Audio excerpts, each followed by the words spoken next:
Olá, bom dia, meus amores. Dando continuidade ao nosso conteúdo de história, né, na aula de hoje. Semana passada nós estudamos os povos da antiga Mesopotâmia e hoje nós daremos início conhecendo o antigo Egito, tá certo? Vamos lá. Agora, vamos conhecer a história de outra antiga sociedade do crescente fértil, o antigo Egito. Essa sociedade se desenvolveu ao longo do vale do rio Nilo, no norte da África, há mais ou menos 6.000 anos atrás, na mesma época em que a antiga Mesopotâmia se desenvolvia. Tá? Ao longo de quase 4.000 anos, os antigos egípcios formaram uma sociedade também marcada pelo quê? Pelo estabelecimento de um Estado. Entre os antigos egípcios havia muito trabalho. Eles precisavam especialmente realizar o aproveitamento das águas do rio Nilo, com a construção de diques, canais de irrigação, represas e sistemas de drenagem. Por conta de tantos desafios, desenvolveram o quê?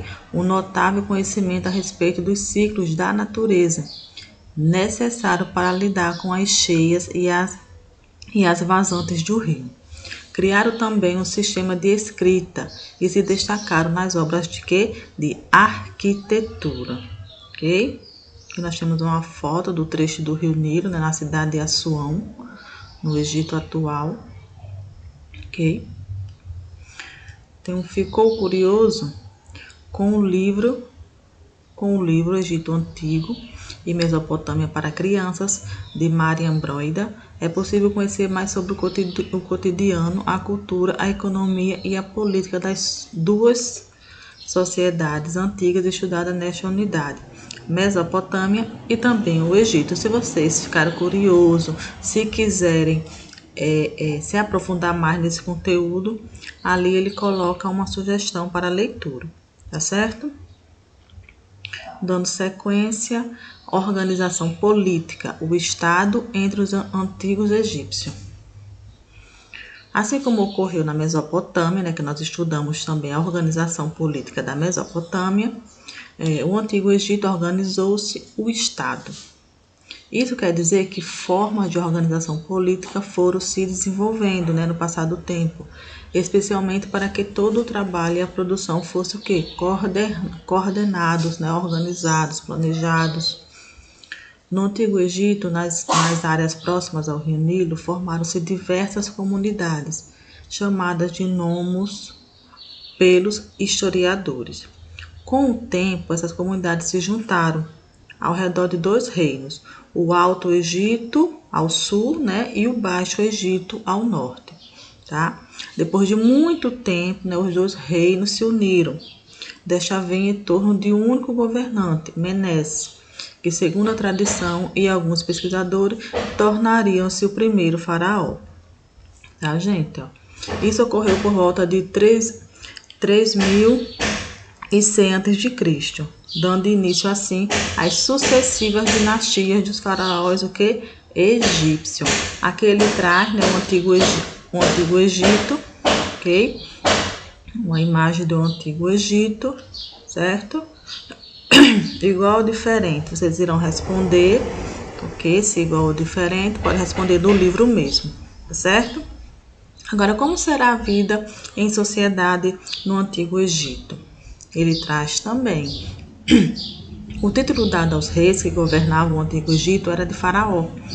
Os faraós eram considerados representantes de deuses na terra. Cada faraó, um após o outro, conquistou grande poder político. Um faraó tinha de exercer diversas funções, entre elas a de chefe de exército e também o sacerdote supremo do Egito, que é tão conhecido dos faraós. O poder era passado de maneira hereditária, ou seja, após a morte de um faraó, um de seus descendentes tornava-se o quê? O novo faraó. Como o caso do rei, do príncipe, sempre é passado em geração em geração. A mesma coisa acontecia no Antigo Egito.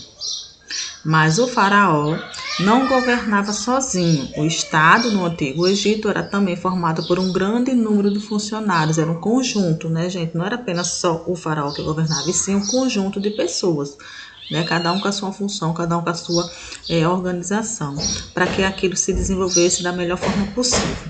Os mais altos funcionários, por exemplo, eram responsáveis pela cobrança de tributos da população e também pela distribuição de alimentos. Havia também administradores de províncias, supervisores de canais e de diques e até mesmo os funcionários responsáveis pelo quê? Pelo planejamento de quê? De construções. A maior parte da população trabalhava na agricultura ou como artesãos. Havia também um pequeno número de pessoas escravizadas. Aqui tem uma imagem, né? Visitante observa uma estátua que representa o faraó Amenófis III, ou Amenhope III, que, segundo os pesquisadores, governou o Egito entre 1389 a.C. e 1351 a.C. Hoje essa estátua está preservada no Museu Britânico em Londres, na Inglaterra. A gente, aqui é uma imagem de um faraó, tá? Aí nós temos essa atividade, que é aquela por último na unidade, né? Que é como se fosse uma revisão de tudo que nós estudamos nessa unidade, que é sobre a Mesopotâmia e o Egito. Vocês irão responder, certo? Vocês irão responder. Essa daqui também.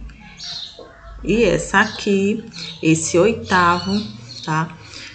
De acordo com o que você aprendeu em relação à organização das sociedades na antiga Mesopotâmia e no Antigo Egito, faça uma redação de no mínimo 10 linhas, comparando a vida na antiguidade com a vida nos dias de hoje, tá? Essa redação vai estar, esse enunciado eu estarei colocando na plataforma para você desenvolver essa redação na plataforma. Por quê? Porque esse é o nosso primeiro trabalho de história, tá?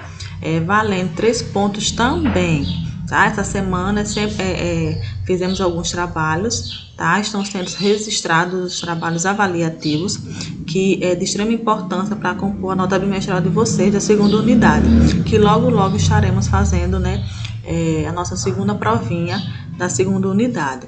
Então eu peço que vocês se atentem a esses trabalhos, tá? Porque ainda tem mais, não são só esses 3 pontos, certo? Então realizem todos. E para que esses trabalhos fiquem registrados na plataforma, tem que estar disponibilizado lá, certo? Então, desde já eu agradeço a atenção de todos. Espero que vocês tenham entendido um pouquinho sobre a Mesopotâmia e o Egito, tá? Vocês vão fazer essa correlação entre esses dois povos, tá? E vão jogar aqui, tá? Respeitando, claro, a estrutura da redação, tá certo? Beijos, tenham um bom final de semana e até segunda, se Deus quiser.